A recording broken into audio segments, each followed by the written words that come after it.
ఉత్సవానికి వచ్చేవారికి ఎలాంటి అసౌకర్యం కలగకుండా చూసుకునేవారు.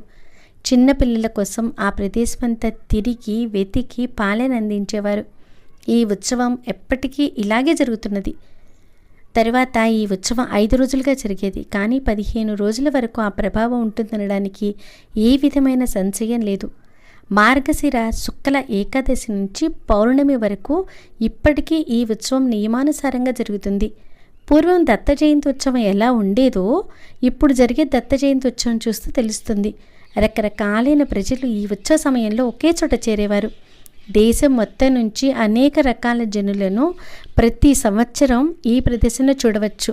విద్వాంసులైన జనులకు వారి విద్వత్తుకు తగిన మూల్యం ఇక్కడ దొరికేది. పూర్వకాలంలో కూడా 4 దిక్కుల నుంచి జనం ఇక్కడ చేరేవారు. అనేక విధాలైన భాషలు మాట్లాడేవారు. అనేక రకాలైన విద్యలు నేర్చిన గుణసంపన్నులైన